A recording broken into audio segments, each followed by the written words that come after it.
start with a definition then for Web3, which is typically defined. You probably know A16Z, which is one of the biggest and most active investment funds that put money into startups and crypto startups alike. So they've come up with a definition of Web3. Web3 is a very broad term. It's very hard to define it, but they relate to it as a group of technologies that encompasses blockchain, cryptographic protocols, digital assets, decentralized finance, and social platforms powered by NFTs and DAOs as the third generation of the internet.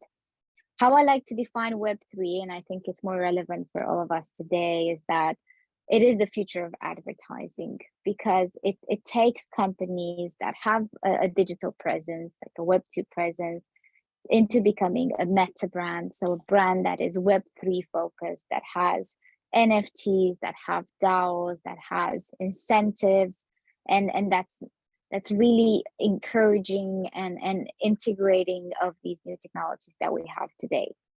The future of advertising through virtual worlds, such as Metaverse worlds, and relies on experiences and entertainment to bring people together, and not essentially on ad engines that, you know, they build this profile personas around users. So I would like to think that you don't have users in Web3, but you actually have community members, you have people that are, you know, they join your tribe, and then they're very loyal. And that makes community a valuable product in itself for Web3. And obviously you have NFTs that live on, you know, you have collections, you have tokens and NFTs and social tokens that live on different open blockchains, including Ethereum, Solana, Tezos, etc.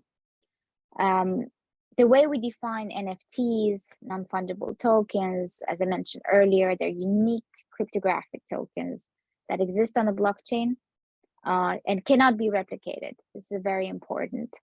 And they have unique metadata attached to them. So essentially, if this is a token, yes, and then on top of the token, I have, for example, an image that is linked to that token, then that image will have metadata, which is very important on a public ledger, because it allows me to learn about the interests of wallets that hold that token, that NFT, without having access to their personal information.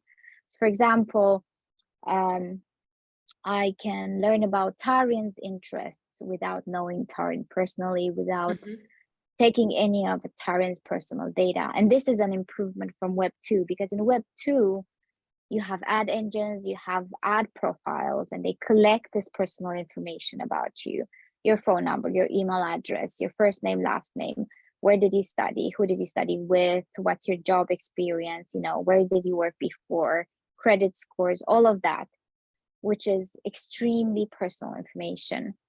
And that sends, you know, for platforms like Facebook, that gives them an opportunity to monetize it, and then they sell it to the brands, and the brands come in, the companies come in, and they buy that kind of access to the data.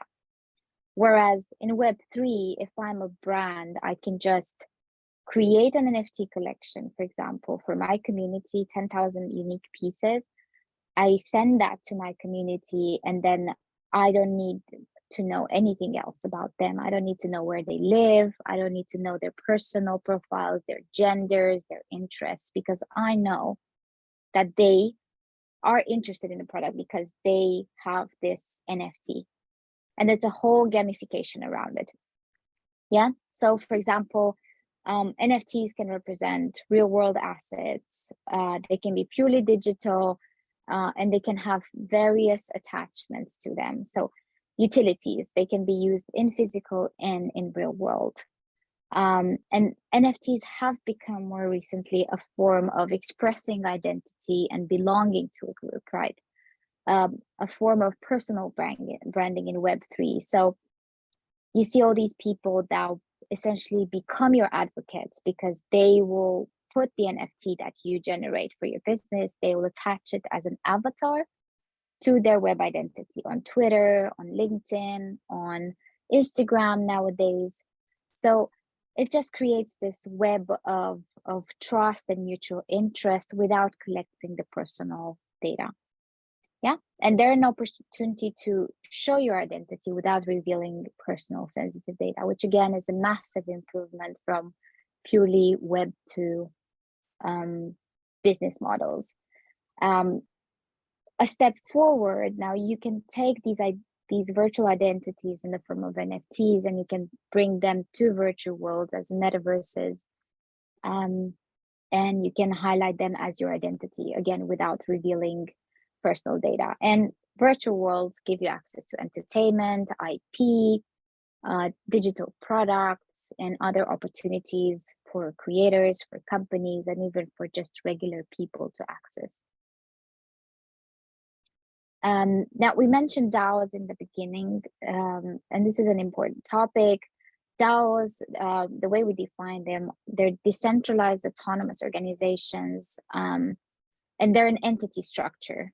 So essentially, holders of a DAO pass, which can be a token or an NFT, participate in the management and decision-making of that entity. And there's no central authority. So there's not one individual that, yes, I will show the presentation. There's no one individual entity that makes a decision, but it's a council. Yeah, it's a group of people that represent the interest and the benefits of that community, for example. And they collectively cast votes. Now, the DAO principles, and this is where I said I'll give you some homework, they originate from something called the socio-ecological system theory that has been deeply studied by Elinor Ostrom. And she was an amazing woman and a Nobel Prize winner.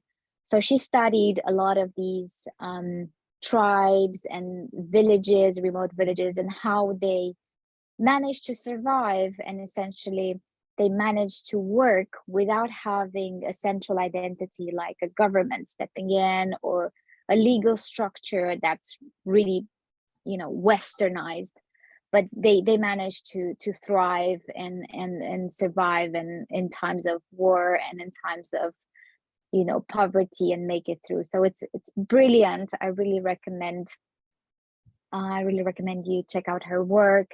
She has a whole theory on socio-ecological systems, the tragedy of commons and all that. And where do DAOs make sense based on Elinor Ostrom's theory?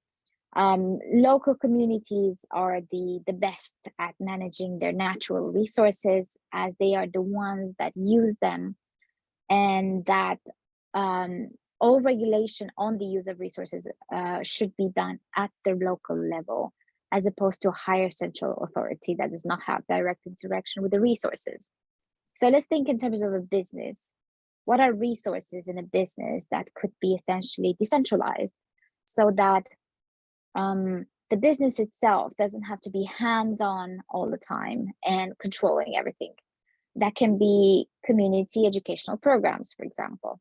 If we look at Impulse for Women, which is an organization, Impulse for Women has board members and has ambassadors worldwide that can organize their own events, right?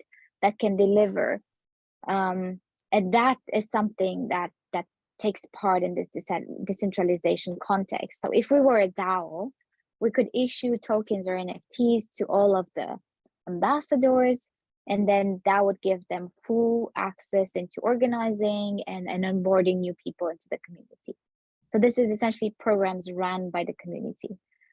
Brand ambassador programs, all they need to do is follow a branding guideline. Yeah, so the voice of the brand and the tone is consistent. It abides to the mission and vision, but then the brand itself is not there to be hands-on into it, but it's the members. So again, the brand ambassadors, let's say if they were part of a DAO council, then they would be the ones that would do the, talk the talk and walk the walk. resources management. Again, this is something, for example, social impact. This is a great example if we think about it. Let's say you have, you want to tackle deforestation in a country. Yeah, let's say, I don't know, I come from Romania, we have a problem with that. So in Romania, I want to tackle deforestation.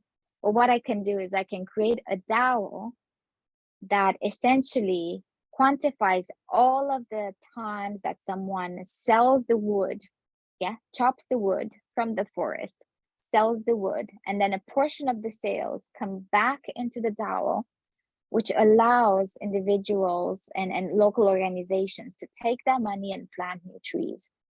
And that can be automated with a DAO, where there is no central authority deciding that, but because we have the interactions on a public ledger, you know exactly the money that goes in, the money that comes in, goes out. And then you can decide that 10% of all the revenues come back into the DAO, and that is allocated to environmentalists and social impact organizations that would want to tackle deforestation or plastic, or I don't know, getting access to electricity in remote villages, for example. There's so many things that you can do there. Same with creator economy.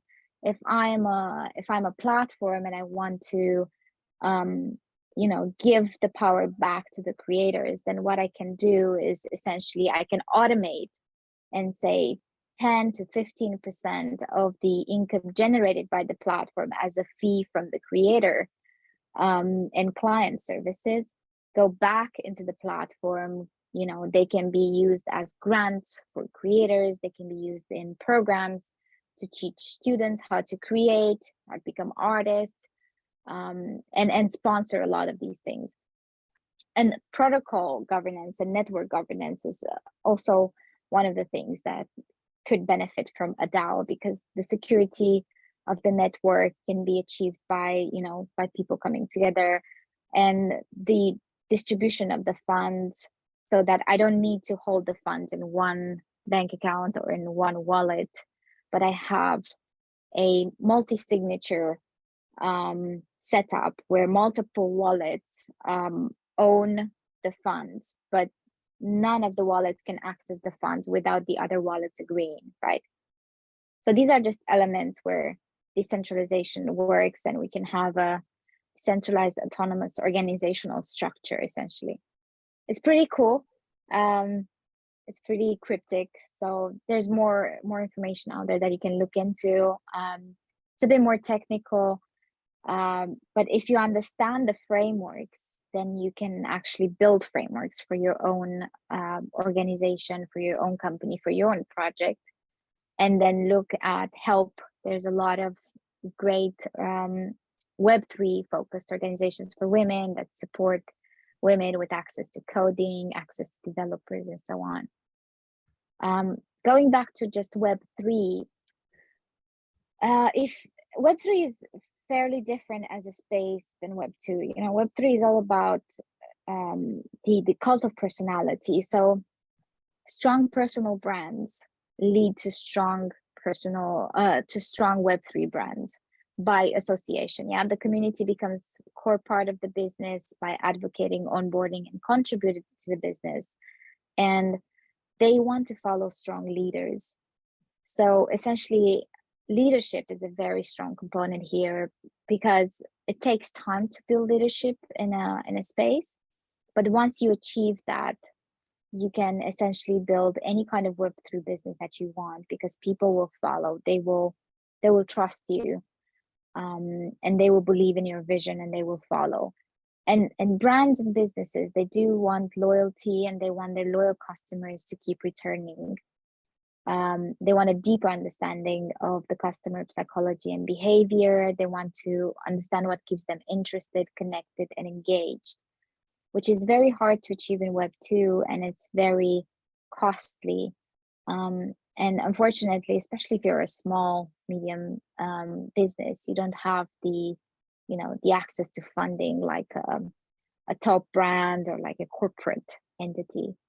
So Web3 gives an opportunity there to get access to a lot of techniques and gamification to keep the community united, to keep your customers loyal, and also to build loyalty models that are not intrusive. In community growth, so as I said, community is a core product in Web3. You really can't talk about building something in Web3 without building the actual community. So in community growth that's linked to business growth, there are certain stages. And one is the acquisition stage, right? How do we get new people to join us? And then the retention stage, which is how do we get people from leaving?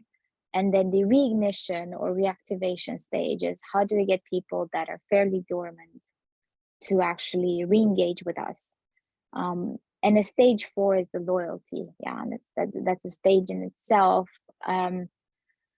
because that's where you need social recognition, storytelling, you know, continuous activation of users as positive examples to the community. And this is actually where something can be achieved with a DAO or an NFT model.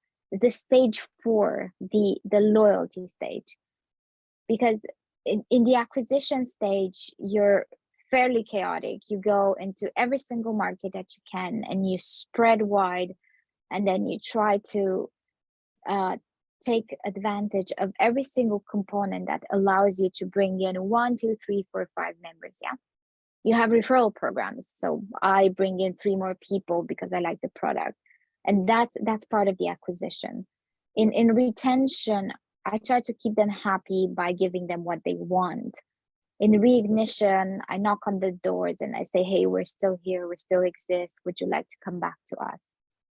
And that's not something where an NFT makes a lot of sense, because the NFT is, as I'll talk later, the NFT itself is a powerful loyalty program model. Mm-hmm. Now, NFTs are a lifetime membership, yeah, for community members worldwide.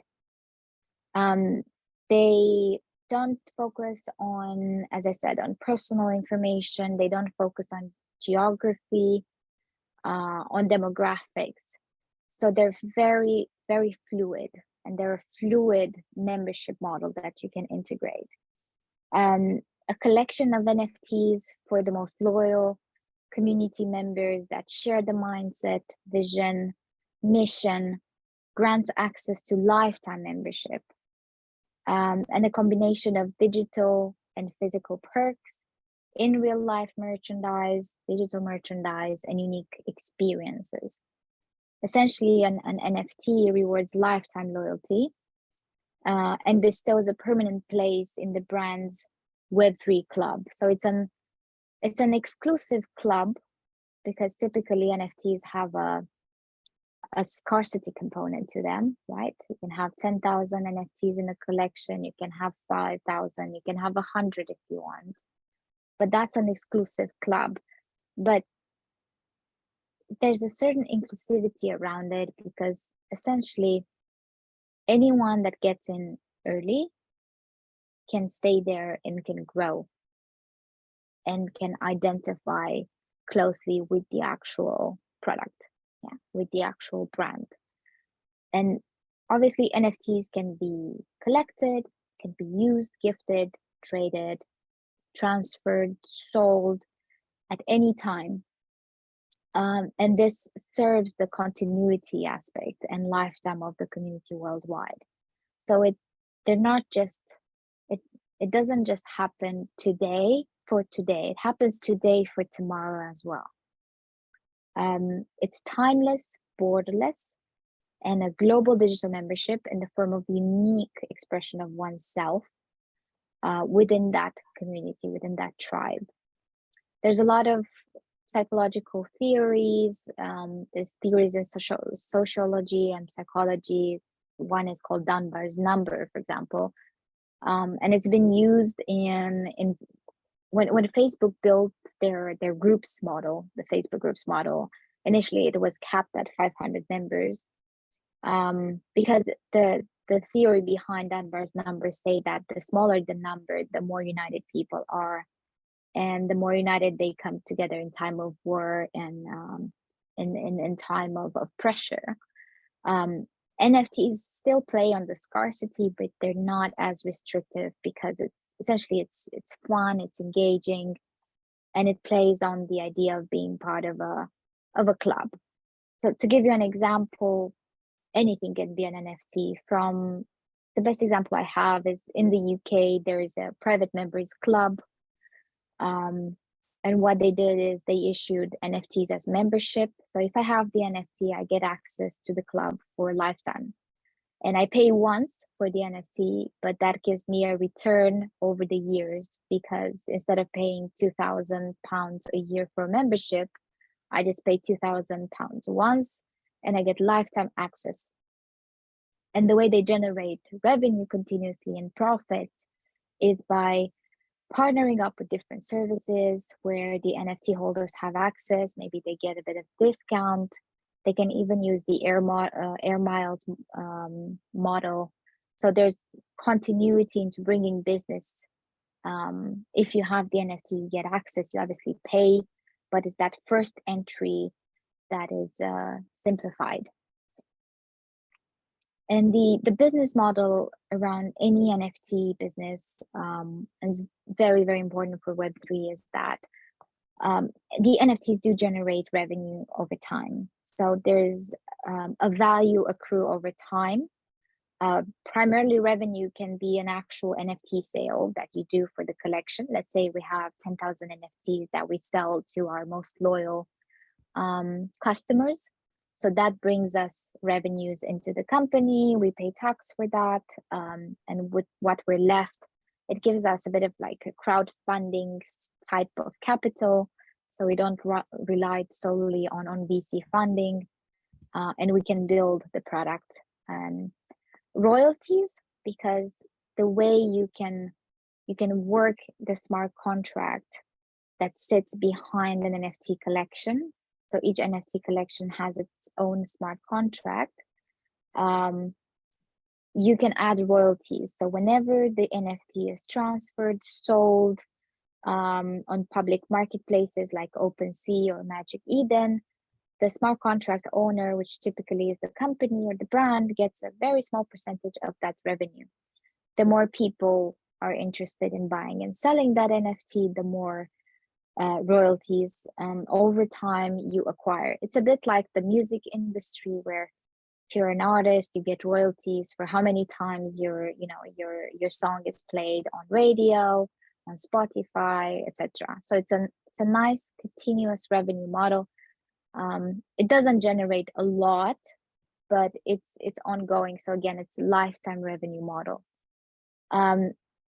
It's a revenue creation pathway via digital, metaverse, and physical product offerings and opportunities. So revenue sharing through partnerships and franchises, local community-owned partnerships. So again, as I mentioned before, if you issue the NFTs to your community, then in order to provide more value to the NFT holders, you can actually partner and you can expand the business. You can have cross partnerships. You can have some different integrations with the NFT that generate revenue for you, but make sense for the NFT holders as well, for your community. You can offer sponsorships and ticket sales, for example, if you organize events, if you have products, if you're selling merchandise. We've seen this with a few projects where if you have the NFT, that gives you essentially IP ownership, fractionalized IP ownership into any kind of products and merchandise that's developed, and from advertising it, you get a share of that if you have the NFT. Royalties for next generation NFT collections, if they're owned by the brand or by partners or collaborations. You can get a percentage of the auctions done via the platform for physical rarities, NFTs, digital, etc. And the NFT can generate revenue for the company also by being integrated as part of a metaverse strategy, where the NFT is a pass. You give your community access to a virtual world, and part of that virtual world, they can become digital consumers. Yeah, there's this whole play where you know, the world leaders want us to consume less physically, but that's okay because we can live in the metaverse and we consume digitally. We can have fashion items, we can customize our avatars, we can, you know, buy land in the metaverse. We can do a lot of things, and that generates revenue for the company, also for the metaverse provider, metaverse as a service, the software company that builds it. And it also can generate revenue for myself. For example, if I have the NFT of that land, I can then lend out the land, and as an individual, I get a bit of money from it. Yeah, it's really endless. It's endless opportunities. And then the NFT for the community grants access to lifetime access, for example, to your product, to your platform, to your exclusive deals that you're offering to your customer base. Can offer discounts to global conferences and events, since social is a big component. And these conferences and events can happen virtually or physically. Discounts to partner products and services.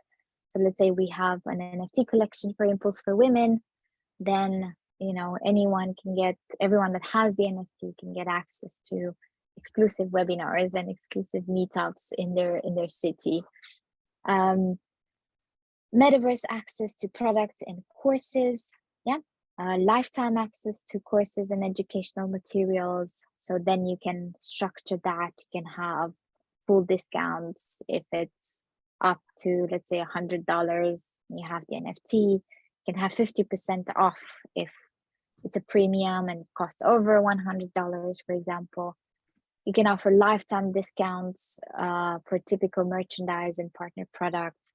You can offer access as an invite to invite-only access to private events around the world organized by council, community members, DAO members, access to limited edition merchandise, as I said, metaverse and physical, access to auctions, voting opportunities to bring your favorite brand advocates to your city, permission to translate materials and earn commission off sales, NFT holder community generated art. So that's really good, giving back to the, you know, essentially creating that community generated content, which is so valuable for any business, and it's so hard to achieve unless you have something to bribe your community with.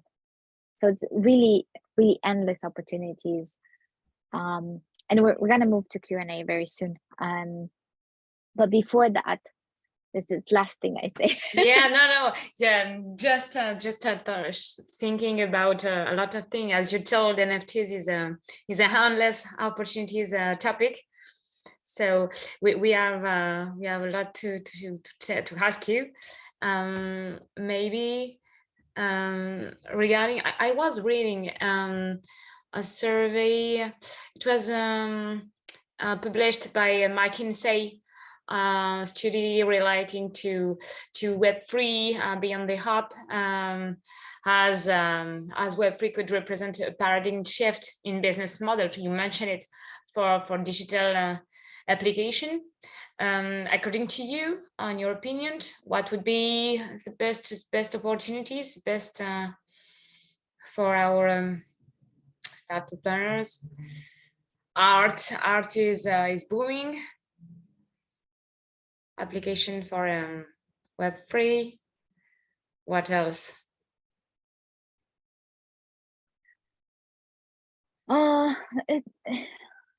It's really endless. Social, gaming, maybe. Yeah, for example, for gaming, it makes sense. A friend of mine he's a VC and he invests in Web3 games. He says, look, I spend years playing a game. I build out this amazing profile, this character, this really strong character. But then if the game goes down is just, I can't take my character out of that game.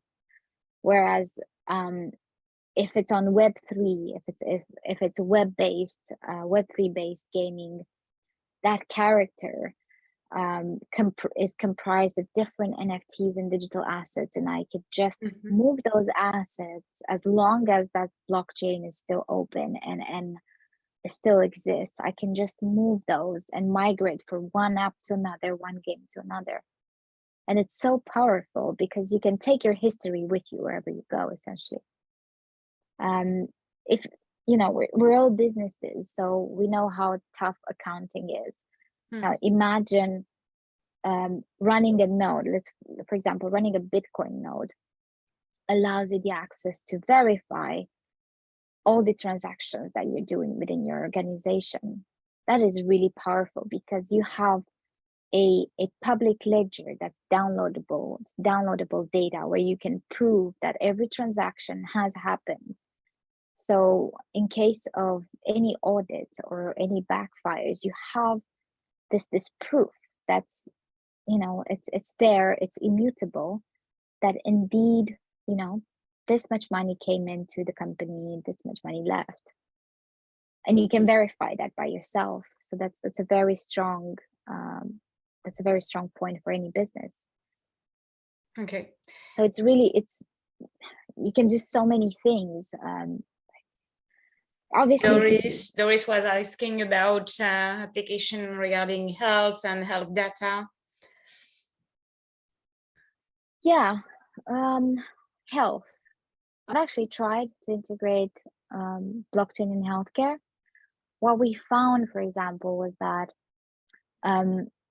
if we had organizations or partners trying to access user data, we would timestamp when they tried to access or what kind of data they accessed, and then the patient could see who actually accessed their data, which is not something that they normally have access to if they use let's say a mental health app that collects all this data and then sells data to providers. You can even have, you can try to wrap medical data into an NFT. It's still early on, but it could just be, for example, access to a wider database of healthcare anonymized reports that, you know, if I, as a pharma company, if I purchase that NFT, I purchase the right to access that data. And then by purchasing that NFT, a portion of the revenues go back to the patient. Yeah, because I have their wallet. So then what I can do is I can just direct portion of the revenues to the wallet, which means I'm actually able to monetize my data as a patient. This is a unique, a unique one. And so no one else than myself can have an access without my permission. Yeah, so I see Doris is asking if patients will be able to take control of their data and to determine the rights to access them to different players. Yeah, that would be the answer. And Raquel, I have also a question regarding, according to you, how to increase mass acquisition of Web3 in general. Well, the best one is if we take all these web-based brands that have consumers, starting with fashion, you know, products, any kind of product that have a loyal customer base, and then we onboard these brands into Web3, it's logical that their most loyal consumers will follow. Otherwise, I think it's fairly difficult. I mean, outside of just having people advocating left and right and having tools that are very user-friendly, it's still highly technical. So the best way to do it is to find, you know, the hubs, to find where these audiences live, and then find how to onboard them. And the best way is through the brands. That's why I think businesses have so much power into onboarding their communities, because they're already in Web2, right? They're already online. Yeah. So then the next step is, okay, maybe we start with something very basic, which is an NFT collection that gives you access to a dedicated, exclusive web community. And then we, you know, we have a metaverse play where you can just take your NFT and you connect to an event in the metaverse, or an e-shop, an e-commerce shop in the metaverse, or you can test out. I think we have to make it really fun and you know, kind of play on the curiosity of people. And that's one of the core components of Web3, is that it can keep people hooked into something for a very long time. So instead of having someone enter your shop, exit your shop, let's say you're on Shopify, they see your ad on Instagram, they click, they go, they buy it. After 5 minutes, they leave the website and they probably don't touch it ever again. What you can do is you can give them an NFT, and they can always go back, and you can always bring them back, because if they have the NFT in their wallet, you can extract, if it's a public blockchain, you extract the list of wallets that hold the NFT, and then you send them more NFTs where, you know, they can be time limited passes for, you know, 50% discount for metaverse e-commerce or something like that. So there's multiple ways to engage, and actually people check their wallets more often than they check their inboxes. So that's something to think of, you know, when we're playing the Web3 game. So this is not related to technology adoption. I mean, you know, some people are more reluctant to change, to switch from Web2 to Web3. I mean, it's not just technology adoption, because if you think about it, you know, compared to a few years ago, you do have mobile solutions now. You have crypto wallets that are mobile friendly. You have NFT wallets that are mobile friendly. You can access most of the websites on a mobile. People live on a mobile, right? It's just piquing that interest, and how do you make someone you know, try something else, is by giving them the opportunity, but making it fun, like really going for that curiosity. And people won't care if it's technical or not, because what you're going to do, you're going to simplify, you're going to have an amazing user experience and user interaction for them, and they won't know that there's a blockchain behind. We will reach a point where people will use apps and they'll have no idea that there's a blockchain behind it. Yeah, for sure. So I'm waiting for that. No, it's a good point, good argument. Raquel was also asking about social media shift regarding Web3, Metaverse. I don't know, Metaverse, Facebook, and the launch earlier was launching Oculus for virtual reality,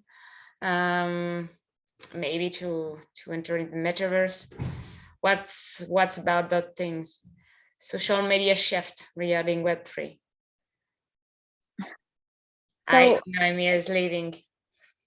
So yeah, for sure. Just that's that last question, and thanks for joining, Noemi. We are ending, and thanks for joining. There is a social media shift, because you know, social media is a web archive, and you and I were events that take place that are permanently archived somewhere. And at the end of the day, we may be on Twitter or Facebook, but we don't own the data. We don't have ownership of that, and that data is with the platforms that we're using. It's also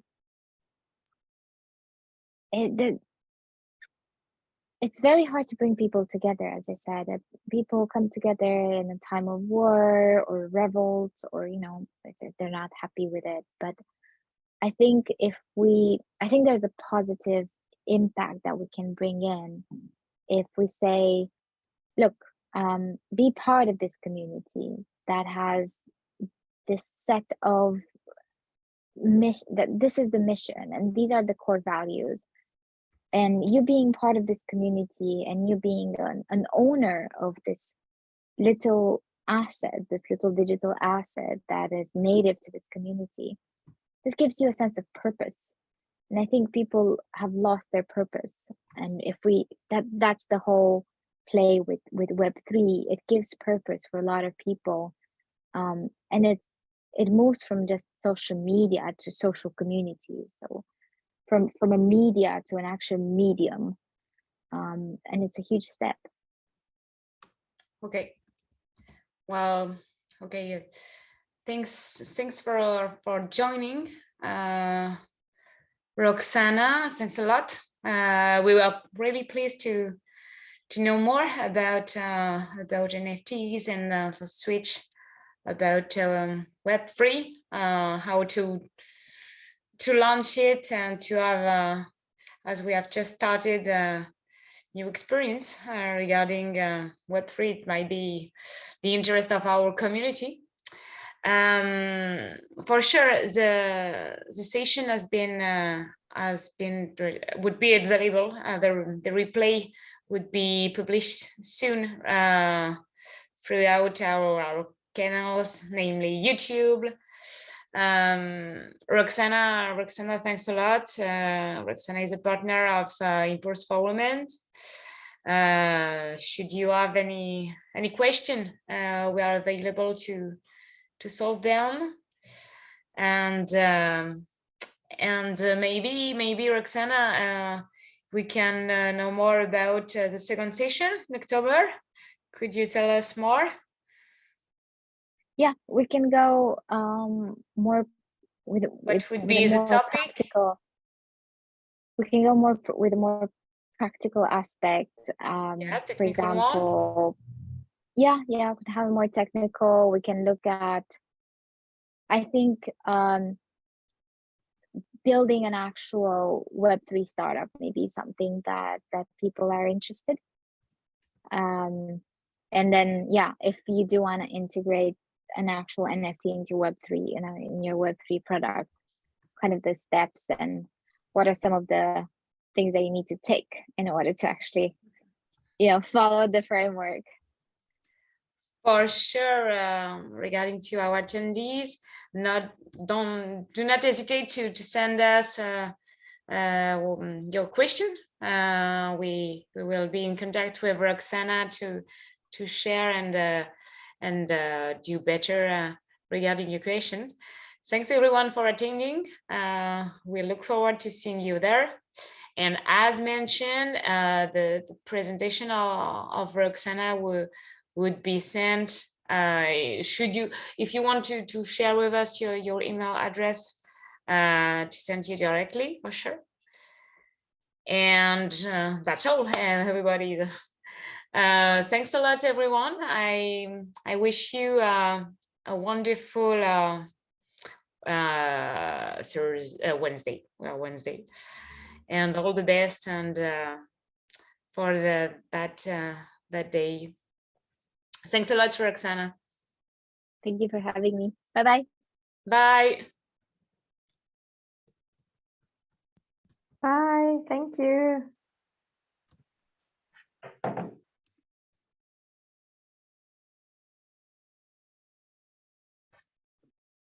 La verdad es que me encanta. ¿Me oyes?